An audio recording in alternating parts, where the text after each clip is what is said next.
പ്രേക്ഷകരുടെ ശ്രദ്ധയ്ക്ക് Kerala vision cable നെറ്റ്വർക്കിൽ ഫ്ലവേഴ്സ് ഇനി മുതൽ ചാനൽ നമ്പർ 10-ലായിരിക്കും ലഭ്യമാകുക. പ്രേക്ഷകർ സദയം സഹകരിച്ചാലും. കൊച്ചിയിൽ നടിയാക്രമിച്ച കേസിലെ മുഖ്യപ്രതി പൾസർ സുനിയെ ഉപാധികളോടെ ജാമ്യത്തിൽ വിട്ട് വിചാരണ കോടതി. എറണാകുളം ജില്ല വിട്ടു പുറത്തുപോകരുത്, സാക്ഷികളെ സ്വാധീനിക്കരുത് തുടങ്ങിയവയാണ് വ്യവസ്ഥകൾ.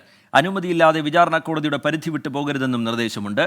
സുനിയുടെ സുരക്ഷ റൂറൽ പോലീസ് ഉറപ്പാക്കണമെന്നും കോടതി വ്യക്തമാക്കി. ശ്രീകാന്ത് ചേരുന്നുണ്ട് വിവരങ്ങളുമായി കൊച്ചിയിൽ നിന്ന്. ശ്രീകാന്ത്, കർശനമായ ജാമ്യവ്യവസ്ഥകൾ വേണം എന്നുള്ള ആവശ്യം പ്രോസിക്യൂഷൻ മുന്നോട്ട് വെച്ചെങ്കിലും അത് കോടതി അംഗീകരിക്കുന്നില്ല.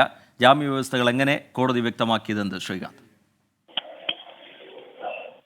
നിലവിലിപ്പോൾ ജാമ്യവ്യവസ്ഥ ഇപ്രകാരമാണ്. അതായത് എറണാകുളം ജില്ല വിട്ട് പുറത്തു പോകരുത്, സാക്ഷികളെ സ്വാധീനിക്കരുത്, ഒരു സിമ്മിൽ കൂടുതൽ ഉപയോഗിക്കാൻ പാടില്ല, ഉപയോഗിക്കുന്ന സിമ്മിന്റെ വിവരങ്ങൾ തിങ്കളാഴ്ച കോടതിയിൽ ഹാജരാക്കണം, മാധ്യമങ്ങളോട് സംസാരിക്കരുത്, അനുമതിയില്ലാതെ വിചാരണ കോടതിയുടെ പരിധി വിട്ടു പോകരുത്, പൾസർ സുനിയുടെ സുരക്ഷ റൂറൽ പോലീസ് ഉറപ്പാക്കണം തുടങ്ങിയവയാണ് നിലവിലിപ്പോൾ കോടതിയിൽ നിന്നും വെച്ചിട്ടുള്ള ഉപാധികൾ. 1 ലക്ഷം രൂപയും 2 ആൾ ജാമ്യവും ഈ വ്യവസ്ഥയുടെ ഭാഗമായി ഉൾപ്പെടുത്തിയിട്ടുമുണ്ട്. പോലീസ് പ്രോസിക്യൂഷൻ കർശനമായ ഉപാധികൾ വേണം എന്ന് വാദിച്ചിരുന്നു.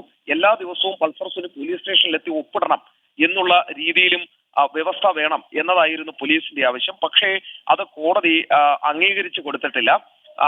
അസ്വാഭാവികമായ വ്യവസ്ഥകൾ ഉൾക്കൊള്ളിക്കാനാകില്ല എന്നും കാരണങ്ങളുണ്ടെങ്കിൽ അത്തരത്തിൽ വ്യവസ്ഥകൾ ഉൾപ്പെടുത്താം എന്നും കോടതി ചോദിക്കുകയുണ്ടായി. അപ്പോൾ പൾസർ സുനിയുടെ സുരക്ഷയ്ക്ക് ഭീഷണിയുണ്ട് എന്ന് സർക്കാർ വാദം ഉന്നയിച്ചു. സുരക്ഷാ ഭീഷണിയുള്ളവർ പോലീസ് സ്റ്റേഷനിലെത്തിയാണോ സുരക്ഷ തേടേണ്ടത് എന്നുള്ള കാര്യം ആ ഘട്ടത്തിൽ കോടതി ചോദിക്കുകയും ചെയ്തു. എന്തായാലും പൾസർ സുനിക്ക് ഇന്ന് ഒരു കേസിൽ കൂടി ജാമ്യം കിട്ടാനുണ്ട്. വൈകുന്നേരത്തോടു കൂടി സുനി പുറത്തിറങ്ങും എന്നാണ് മനസ്സിലാക്കുന്നത്. ശരി, ശ്രീകാന്ത് വിവരങ്ങൾ നൽകുകയായിരുന്നു കൊച്ചിയിൽ നിന്ന്. ചെറിയൊരു ഇടവേളയിലേക്ക് പോകാനുള്ള സമയമാണ്. ഇടവേളയിലേക്ക് പോകുന്നതിന് മുമ്പ് കമന്റ് ബോക്സിൽ ഒരുപാട് പ്രേക്ഷകർ നിങ്ങളുടെ അഭിപ്രായങ്ങൾ ഓരോ വാർത്തയുമായി ബന്ധപ്പെട്ടുള്ള പ്രതികരണങ്ങളൊക്കെ അറിയിക്കുന്നുണ്ട്. അത് കാണാത്തത് കൊണ്ടല്ല, വലിയ വാർത്തകൾ വളരെ വേഗത്തിൽ പ്രേക്ഷകർക്ക് മുമ്പിലേക്ക് എത്തിക്കുക എന്നുള്ളത് കൊണ്ട് നേരെ നമ്മൾ വാർത്തകളിലേക്ക് കടക്കുകയായിരുന്നു. ഗുഡ് ആഫ്റ്റർനൂൺ പറഞ്ഞുകൊണ്ട് ഒരുപാട് പ്രേക്ഷകർ ഈ വാർത്താ യാത്രയ്ക്കൊപ്പം ചേരുന്നു. ഒപ്പം തന്നെ തൃശ്ശൂർ പൂരം വിവാദവുമായി ബന്ധപ്പെട്ടുള്ള നിങ്ങളുടെ പ്രതികരണങ്ങളും ഒക്കെ കാണുന്നുണ്ട്. നിങ്ങൾ അഭിപ്രായങ്ങൾ അറിയിക്കുന്നത് തുടരും.